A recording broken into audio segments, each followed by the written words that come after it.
welcome to today's Decay, where we celebrate births and beginnings of everything important since the dawn of time. And on this day, November 16th, here's everything that happened. Since forever. Yeah. On this day in 1873, W.C. Handy was born. Um, he was... This is actually all three of the things that happened today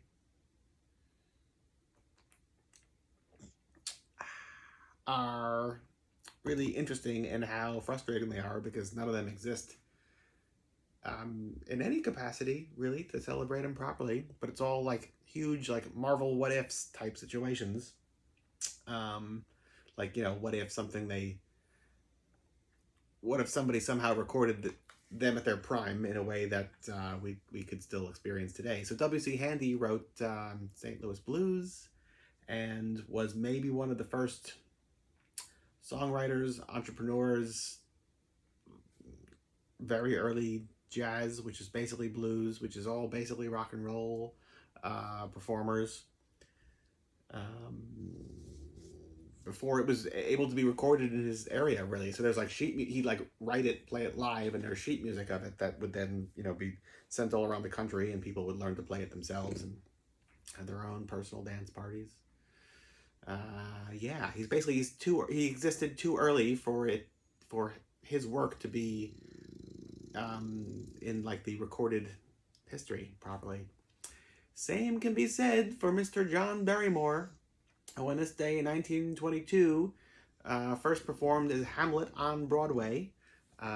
John Barrymore, I read this really great book called Damned in Paradise, Doomed in Paradise, something like that. But basically, while he was in films in the 20s, he started off as a stage actor.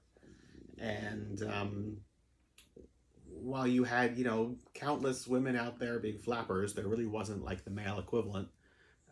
John Barrymore was that male equivalent. There was no fleet of people trying to emulate him. He was just a complete debaucherous mess and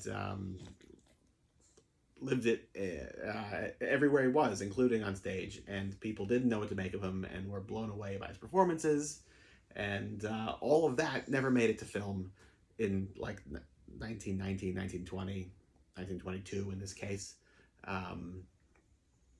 It's only in like the reports of like live shows he would perform in that were all sold out, and he would like quit after a handful of them because he was exhausted, and then he'd go out and like get blind drunk, strip naked, throw pieces of food on passerbyers from several flights up, and I think, where was he? That was at the Washington Square Monument, where he would strip naked and just throw pieces of food down on the heads of random passerbyers. Yeah, he was, a force of nature. And then eventually it all got away.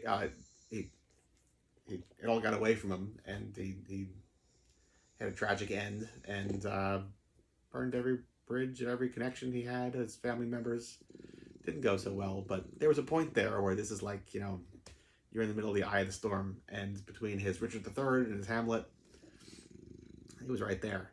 It's exciting stuff. Barbara Lee, born on this day, 1946. This is another, like, what if this existed? Because what I was saying was, like, his Hamlet doesn't exist. His Richard III doesn't exist.